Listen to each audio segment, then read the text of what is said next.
Hi friends, அஸ்ஸலாமு அலைக்கும். Welcome to my channel. இன்றைக்கி நம்ம சேனலில் பார்க்க போகிறது பிரண்டை பொடி எப்படி பண்ணலான்னு பார்க்கலாம். அதுக்கு முன்னாடி நம்ம சேனலை சப்ஸ்கிரைப் பண்ணாதவங்க சப்ஸ்கிரைப் பண்ணிடுங்க. பக்கத்தில் இருக்கக்கூடிய பெல் ஐகானையும் கிளிக் பண்ணிடுங்க. பிரண்டை எலும்புகளுக்கு ரொம்ப நல்லது. எலும்பு தேய்மானம் உள்ளவங்கள்லாம் பிரண்டையை பொடி செய்து அடிக்கடி சாப்பிட்டுக்கிடலாம். இது எங்கள் வீட்டில் நிற்கிது. ரொம்ப பெருசாக போயிட்டே இருந்து ரொம்ப நாளாக நின்றுட்டே இருந்து நான் அடிக்கடி பிரண்டை துவையல் வைப்பேன். இருந்தாலும் இந்த பிரண்டை பொடி செய்தோம்னா நம்ம அடிக்கடி சாப்பிடலாம் அப்படின்ட்டு தான் நான் பிரண்டை பொடி செய்ய போகிறேன். இந்த பிரண்டை எங்கள் வீட்டு மாடியில் தான் விட்டுருக்கேன். ஒரு சின்ன துண்டு எடுத்து நம்ம மண்ணில் வச்சாலே போதும், சூப்பராக வந்துடும். இந்த பிரண்டையில் பிஞ்சாட்டி இருக்கக்கூடியதை மட்டும் கட் பண்ணி அதில் இருக்கக்கூடிய தோலை லைட்டாக சீவிட்டு நம்ம வாஷ் பண்ணி எடுக்கணும். இது கட் பண்ணதுக்கு முன்னாடி நம்ம கையில் தேங்காய் எண்ணெய் அப்ளை பண்ணிக்கிடணும். அப்போ தான் அரிப்பு எடுக்காது. இந்த மாதிரி பொடி பொடியாக நான் கட் பண்ணி எடுத்து வச்சுருக்கேன். இந்த இலையுமே நல்லது தான், அதனால் அதையும் கூட சேர்த்துக்கிடலாம். முத்துன பிரண்டையெல்லாம் போடக்கூடாது, பிஞ்சாட்டி இருக்கக்கூடியதை மட்டும் போட்டால் போதும். இரும்பு சட்டியில் நான் கொஞ்சமாக நல்லெண்ணெய் ஊற்றிருக்கேன். இந்த நல்லெண்ணெயில் நம்ம பிரண்டையை போட்டு வதக்கி எடுக்கணும். இந்த பச்சை கலர் மாறது வர வதக்கி எடுக்கணும். துவையல் வைக்கிறதா இருந்தாலும் இந்த மாதிரி வதக்கிட்டு தான் நம்ம வைக்கணும். அப்போ தான் அரிப்பு எடுக்காது. கலர் பாருங்கள், நல்லா சேஞ்ச் ஆகிட்டு இனி வேறொரு பாத்திரத்துக்கு மாற்றிடலாம். நம்ம ஊற்றின எண்ணெய் அப்படியே தான் இருக்குது. இந்த எண்ணெயை நம்ம ஒரு பாத்திரத்தில் ஊற்றி வச்சுட்டு நல்லா ஆறுனதுக்கப்புறமா மூட்டுகளில் தேய்க்கலாம். ரொம்ப நல்லது.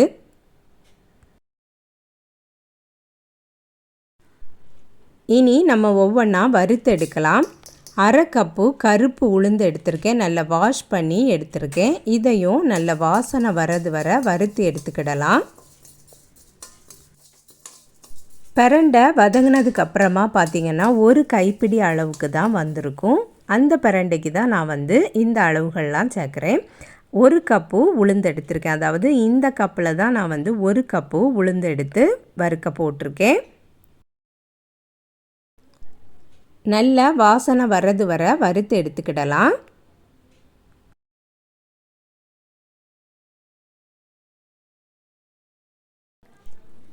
வறுபட்டதும் இந்த மாதிரி ஒரு பிளேட்டில் போட்டு ஆற வச்சிடலாம். அடுத்தது பார்த்திங்கன்னா பருப்பையும் நான் வாஷ் பண்ணி சேர்த்துருக்கேன். நான் அரை கப்பு உளுந்து எடுத்தேன். இது ஒரு கப்பு பருப்பு எடுத்திருக்கேன். இந்த அளவுகளில் போட்டிங்கன்னா பிரண்டை பொடி சாப்பிட்றதுக்கு ரொம்பவே டேஸ்டியாக இருக்கும். இந்த கப்புக்கு ஒரு கப்பு தான் நான் பருப்பு எடுத்திருக்கேன். எந்த கப்பில் வேணாலும் நீங்கள் எடுத்துக்கிடலாம். ஒரு கப்பு பருப்பு எடுத்திங்கன்னா அரை கப்பு உளுந்து போட்டால் கரெக்டாகிட்டு இருக்கும். பருப்பை நல்ல செவக்க வறுத்துக்கிடலாம். நல்லா வறுத்ததுக்கு அப்புறமா பிளேட்டில் கொட்டி ஆற வச்சிடலாம்.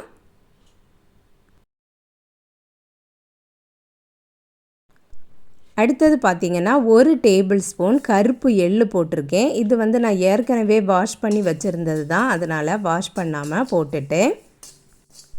பொரியது வர வறுத்து எடுத்துக்கிடலாம். கருப்பு எள்ளையும் ஆற வச்சிடலாம். அதுக்கப்புறம் பார்த்திங்கன்னா ஒரு டீஸ்பூன் நல்ல மிளகு போட்டிருக்கேன். அரை டீஸ்பூன் சீரகம் போட்டிருக்கேன். 2 வத்தல் மிளகும் போட்டிருக்கேன். அதுக்கப்புறம் ஒரு கொத்து கருவேப்பிலையும் போட்டுட்டு இதையும் நல்லா வறுத்து எடுத்துக்கிடலாம். இதுக்கு கொஞ்சமாக நல்லெண்ணெய் ஊற்றிக்கிடலாம். வத்தல் மிளகு உங்கள் காரத்துக்கு தக்கன சேர்த்துக்கிடுங்க. எனக்கு காரம் கம்மியாக தான் வேணும், அதனால தான் நான் 2 எண்ணெயும் சேர்த்துருக்கேன். உப்பையும் அதே கடாயிலே போட்டு வறுத்து எடுத்துக்கிடலாம்.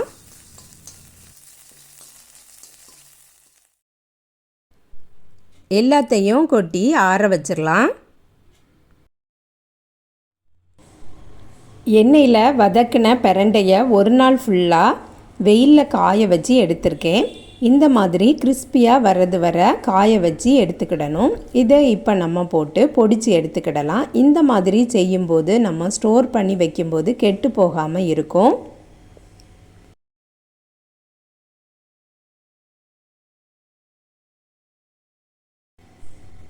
ஒரு லெமன் சைஸுக்கு புளி எடுத்து அதையும் வறுத்து சேர்த்துருக்கேன்.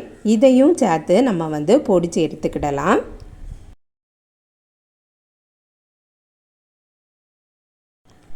சூப்பராக பொடிச்சு எடுத்தாச்சு. இனி இதை ஒரு பிளேட்டில் கொட்டி ஆற வச்சுட்டு அதுக்கப்புறமா நம்ம கண்ணாடி பாட்டிலில் வச்சு ஸ்டோர் பண்ணிக்கிடலாம். இதை சாதத்து கூடையும் சாப்பிடலாம், இட்லி தோசைக்கு கூடையும் சாப்பிடலாம், சும்மையும் நம்ம எடுத்து வச்சு சாப்பிடலாம். ரொம்பவே நல்லது. பிரண்டையில் துவையல் செய்தால் கூட நிறைய பேர் சாப்பிட மாட்டாங்க. இந்த மாதிரி பிரண்டை பொடி செய்தோம்னா சின்ன பிள்ளைங்கள்லேருந்து பெரியவங்க வரைக்கும் விரும்பி சாப்பிடுவாங்க. நீங்களும் கண்டிப்பாக ட்ரை பண்ணி பாருங்கள் ஃப்ரெண்ட்ஸ். இந்த வீடியோ பிடிச்சிருந்தால் லைக் பண்ணுங்கள், ஷேர் பண்ணுங்கள். நம்ம சேனலை இது வரைக்கும் சப்ஸ்கிரைப் பண்ணலைன்னா சப்ஸ்கிரைப் பண்ணிடுங்க. நெக்ஸ்ட் வீடியோவில் வேறு ஒரு ரெசிபியில் சந்திக்கிறேன். அஸ்ஸலாமு அலைக்கும்.